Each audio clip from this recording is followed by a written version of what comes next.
আসসালামু আলাইকুম সবাইকে স্বাগত জানাচ্ছি বিডিফিউজে আপনাদের সাথে আছি আমি ফাহাদিয়া মিতু।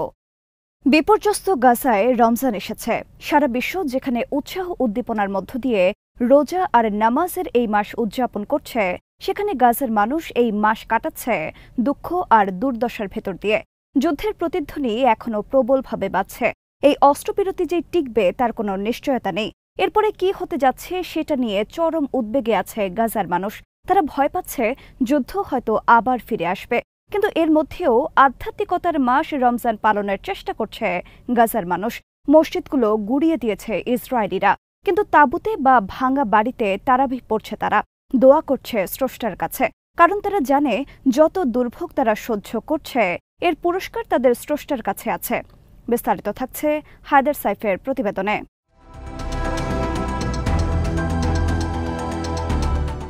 গত এক বছর ধরে গাজার মানুষ যা কিছু দেখেছে এবং যে অভিজ্ঞতার ভেতর দিয়ে গেছে, সেই স্মৃতি এবং সেই ট্রমা এখনও তাদের অস্তিত্বের উপর প্রবলভাবে ভর করে আছে। যুদ্ধের মধ্যে রমজান পালনের অভিজ্ঞতা গত বছরই প্রথম ছিল না গাজার মানুষের কাছে। 2014 সালেও এরকম অভিজ্ঞতা হয়েছে গাজাবাসীর। রমজানের রাতগুলো তখন বিমান হামলা আর ধ্বংসযজ্ঞে ভরা ছিল। তখনও বোমা হামলার শব্দ শুনে রাতের আঁধারে তাদের ঘর ছেড়ে বেরিয়ে আসতে হতো, বোমা হামলার জায়গাগুলো থেকে পালাতে হতো।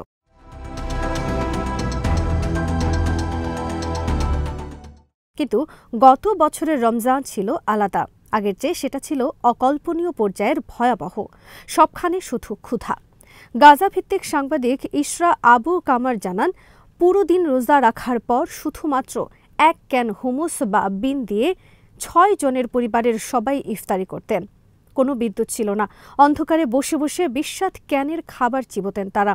ইশরা জানান, টেবিলের ওপাশে এপাশে একে অন্যের চেহারাও দেখতে পেতেন না তারা।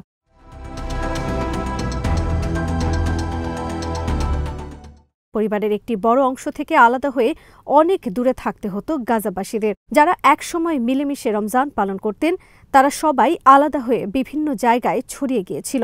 কেউ হয়তো ঘরবাড়ি ছাড়া হয়ে তাঁবুতে থাকত, অনেকে আটকা পড়েছিল গাজার উত্তরাঞ্চলে। মিলেমিশে থাকার মাসটা হয়ে গিয়েছিল বিচ্ছিন্নতা আর একাকিত্বের মাস।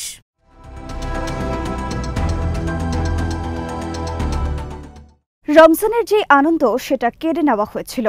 গাজার মানুষ সবসময় ইফতারের আগে মাগরিবের এবং সেহরির পরে ফজরের আজান শোনার জন্য উন্মুখ থাকত, কিন্তু সেই আজানের আওয়াজ তারা একেবারেই শোনেনি। প্রতিটি মসজিদ ধ্বংস করা হয়েছে।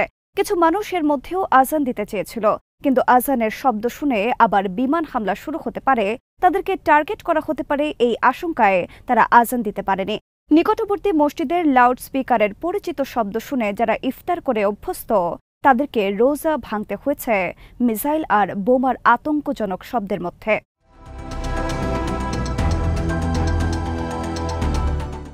যুদ্ধের আগে গাজার মানুষেরা ইফতারের পর পরিবারের সবাই মিলে মসজিদে গিয়ে নামাজ পড়ত, পরিচিত জনদের সাথে দেখা সাক্ষাৎ করত। এরপর তারা গাজার রাস্তা দিয়ে হাঁটত, রমজানের প্রাণবন্ত পরিবেশ উপভোগ করত। এরপর ঘরে ফিরে হয়তো সদ্য রান্না করা কাতাইফ খেতে বসত তারা। কিন্তু গত বছর রমজানে কোথাও গিয়ে তারাবিহ পড়তে পারেননি তারা। চারদিকে তখন নির্বিচারে গণহত্যা চালাচ্ছিল ইসরায়েল। গাজার সবচেয়ে সুন্দর ঐতিহাসিক মসজিদগুলোর একটি ছিল ওমারি মসজিদ। গাজার বহু মানুষ পরিবারের সদস্যদের নিয়ে এখানে রমজানের শেষ দিন এতেকাফ করত, অসামান্য সুমধুর কণ্ঠের কোরআন তেলাওয়াত শুনত। এই মসজিদটিও আর নেই।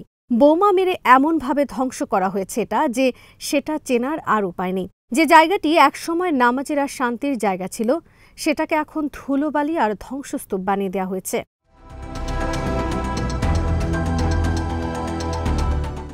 এবছর রমজান শুরু হয়েছে অস্ত্রবিরতির মধ্যে। ইফতারের সময় অন্তত বিমান হামলার শব্দে মাটি কেঁপে উঠছে না। ফজরের নিরাপত্তার সময় বিস্ফোরণের শব্দও আপাতত পাওয়া যাচ্ছে না। ঘরবাড়ি সাজাতে এই মুহূর্তে কোনো ভয় নেই। ঘরে রমজানের রংচঙে বাতি জ্বালালেই এখনই হয়তো তাদেরকে হামলার টার্গেট করা হবে না। বিপর্যয়ের যন্ত্রণার মধ্যে গাজার সড়কগুলোতে জীবন ফিরে আসার চেষ্টা করছে, যেটা একটা দীর্ঘ সময় ধরে থমকে ছিল। যেসব দোকান আর বাজার ধ্বংস হওয়া থেকে কোনো রকমে বেঁচে গেছে, সেগুলো আবার খুলছে। সড়কের ফেরিওয়ালাও ফিরে এসেছে।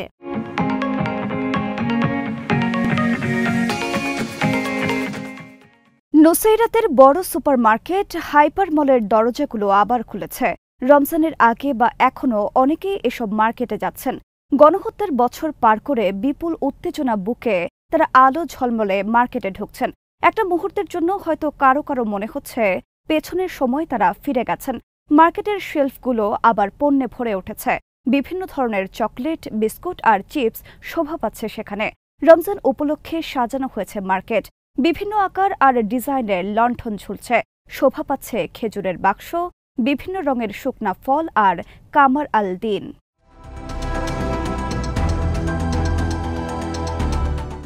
সাজগোজও ঠিক পুরো সত্য নয়। যেসব জিনিস দিয়ে তাক ভর্তি করা হয়েছে এগুলো এসেছে বাণিজ্যিক ট্রাকে। মানবিক সহায়তার অংশ হিসেবে যেসব ট্রাকগুলোকে গাজায় ঢুকতে দেওয়া হয় তার একটা বড় অংশ জুড়ে থাকে এইসব ট্রাক। কিন্তু গাজার অধিকাংশ মানুষের জন্য এইসব পণ্য ক্রয় ক্ষমতার বাইরে চলে গেছে, কারণ বেশিরভাগ মানুষ তাদের ঘরবাড়ি ও জীবিকা হারিয়েছে।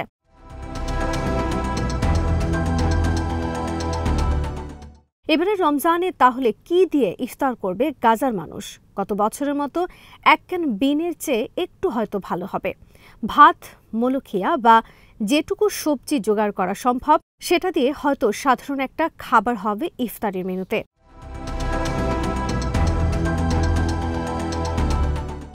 সাংবাদিক ইসরা জানান, প্রথম ইফতারিতে তাদের পরিবারে মুসা খান রান্না হয়েছিল।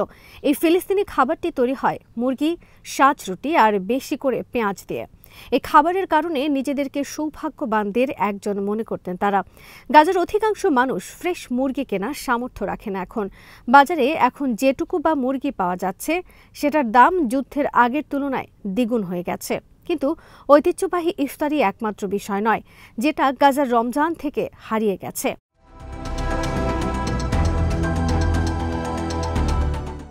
যুদ্ধে ৪৮,০০০-এরও বেশি মানুষ নিহত হয়েছে। সরকারি নথি থেকে বহু পরিবারের নাম পুরোপুরি মুছে গেছে, যারা আর এবছর রমজান উদযাপন করবে না।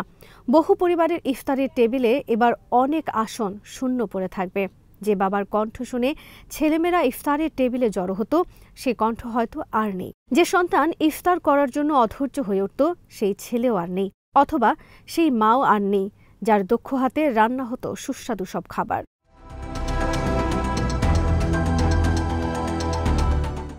সাংবাদিক ইসরা জানান, তিনিও প্রিয় স্বজনদের অনেককে হারিয়েছেন। তার যে খালু প্রতি বছর তাদেরকে ইফতারিতে দাওয়াত দিতেন, তাকে নির্মমভাবে হত্যা করা হয়েছে। তার বন্ধু শয়মা, লিনা ও রোয়ার সাথে মসজিদে তারাবি নামাজের পরে মেলামেশা করতেন তিনি। এদের সবাই শহীদ হয়েছেন।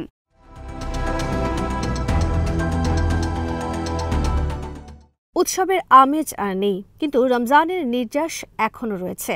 গাজার মানুষেরা জানে এই মাস হলো দৈনন্দিন জীবনের উদ্বেগ উৎকণ্ঠা দূরে সরিয়ে রেখে মুসলিমদের বিশ্বাসকে তাজা করার মাস। এটা ক্ষমার সময়, এটা স্রষ্টার নৈকট্য অর্জন ও আধ্যাত্মিক প্রতিরোধ গড়ে তোলার মাস।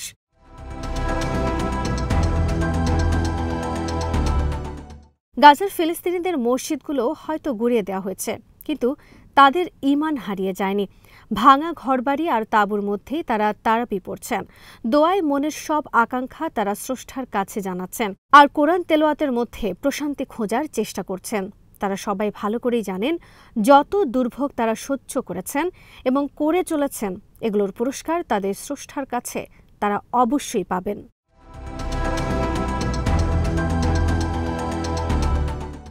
আজ এখানে শেষ করছি। সবাই ভালো থাকুন, সুস্থ থাকুন আর দেখতে থাকুন বিডিভিউজ।